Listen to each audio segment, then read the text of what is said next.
Titanic கப்பல் முழுகும் பொழுது அநேகர் சாகுறாங்க. தன் உயிரை கொடுத்து இன்னொருவரை காப்பாற்றின ஊழியர் யார் என்று உங்களுக்கு தெரியுமா? டைட்டானிக் கப்பல்ல தன்னுடைய 6 வயது குழந்தையோடு கூட ஒரு இடத்துல ஊழியம் செய்யும்படியாக ஜான் ஹேப்பர் பயணப்பட்டு கொண்டிருக்கிறார். இரவில் அவருடைய ஜெப நேரம். அவர் ஜெபித்துக் கொண்டிருக்கிற நேரத்துல பெரிய ஜனங்களுடைய சத்தம் கேட்கிறது. என்னவென்று ஓடி வந்து பார்க்கிற நேரத்துல கப்பல் முழுகிற ஒரு சூழ்நிலை. அப்பொழுது தன்னுடைய குழந்தையை ஒரு துணியில சுற்றி லைஃப் போட்ல கேட்கிற ஜனங்களிடத்துல குழந்தை கொடுத்துட்டார். இவரிடத்துல ஒரு லைஃப் ஜாக்கெட் கிடைச்சு விட்டது. இப்ப இவர் சேஃப்டியாக லைஃப் போட்ல போகிற ஒரு சூழ்நிலை. அந்த நேரத்துல ஒருவருக்கு லைஃப் ஜாக்கெட் கிடைக்காம அவர் கத்தி கொண்டு இருக்கிறார், எங்களை காப்பாற்றுங்கள் காப்பாற்றுங்கள் என்று.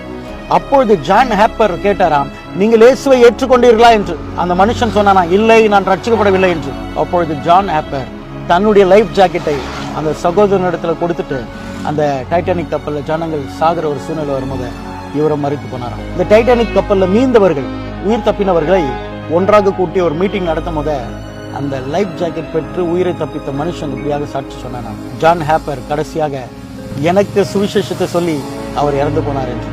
தன் மகளை கூட பார்க்கல, ஒரு ஆத்மாவை காப்பாற்றும்படியாக தன் ஜீவனை ஒப்புவித்தார் ஜான் ஹேப்பர். வாழ்க்கையில உயிரையும் இழந்தார்கள். இயேசுக்காக ஆத்மாக்களை இழக்கக்கூடாது என்று தன் ஜீவனை பணயமாக வைத்தார்கள். May God bless you.